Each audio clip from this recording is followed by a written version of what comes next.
ഇന്ന് കാലത്ത് ഞാനിവിടെ വരുന്നതിന് മുമ്പ് ശ്രീനിയേട്ടന്റെ വീട്ടിൽ പോയിട്ടാണ് വന്നത്.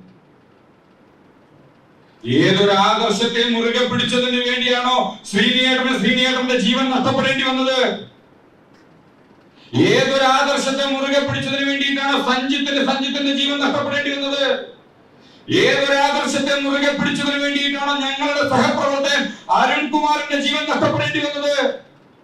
ഏതൊരു ആദർശത്തെ ഈ മണ്ണിൽ ഊട്ടിയിറക്കുന്നതിന് വേണ്ടിയിട്ടാണോ ഇവിടുത്തെ വിമലാദേവിയും രാധാകൃഷ്ണനും എല്ലാം പള്ളിക്കോട് മണികണ്ഠേട്ടൻ ഉൾപ്പെടെ നിരവധി ബലിദാനികൾ അവരുടെ ജീവൻ നഷ്ടപ്പെടേണ്ടി വന്നത്?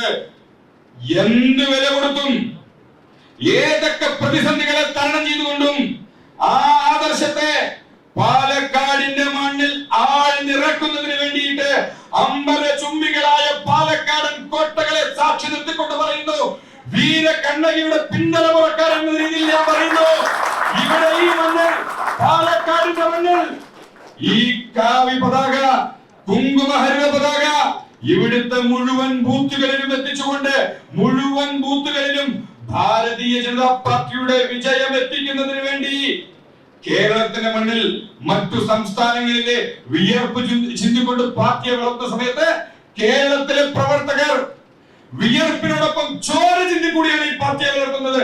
അത്തരത്തിൽ വിയർപ്പ് ചിന്തി, ചോര ചിന്തി, എന്ത് ചിന്തിയിട്ടാണെങ്കിലും ഈ പാർട്ടിയുടെ വിജയത്തിന് വേണ്ടി പാർട്ടിക്ക് അപ്പുറത്താരുമില്ല എന്നത് നമുക്ക് മനസ്സിലാക്കേണ്ട ഒരു കാര്യമാണ്. പാർട്ടിക്ക് അപ്പുറത്ത് വലുതായിട്ട് ആരുമില്ല. ഈ പാർട്ടിയാണ് പ്രധാനം. നാളെ ഈ പാർട്ടി എതിർത്തുകൊണ്ട് ആര് വന്നാലും, ഞാൻ തന്നെ ഈ പാർട്ടിക്കെതിരെ നിന്നാലും എന്നെ താഴെ വളർന്നു വരുന്ന ആളുകൾ എന്നെ മാറ്റി നിർത്തിക്കൊണ്ട് ഈ പാർട്ടിയെ മുന്നോട്ട് നയിക്കും.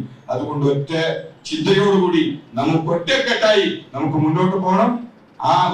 ഈ തരത്തിൽ ഒരു അവസരം തന്ന ഭാരതീയ ജനതാ പാർട്ടിയുടെ ജില്ലാ, സംസ്ഥാന, ദേശീയ നേതൃത്വത്തിന് ഒരിക്കൽ കൂടെ നന്ദി പറയുകയാണ്.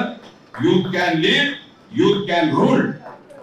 നമുക്ക് വളരെ കൃത്യമായി ഒത്തൊരുമിച്ച് പരിശ്രമിച്ച്, നിങ്ങളുണ്ടെങ്കിൽ നിങ്ങളോടൊപ്പം, നിങ്ങളില്ലെങ്കിൽ നിങ്ങളില്ലാതെ, നിങ്ങൾ എതിർത്താൽ നിങ്ങളെയും തട്ടി മാറ്റിക്കൊണ്ട് ഈ കുങ്കുമഹരിത പതാക പാലക്കാടിന്റെ മണ്ണിൽ പാറി പറക്കുക എന്ന് ചെയ്യുമെന്ന് മാത്രം പറഞ്ഞുകൊണ്ട് എന്റെ വാക്കുകൾ നിർത്തുന്നു. നന്ദി, നമസ്കാരം.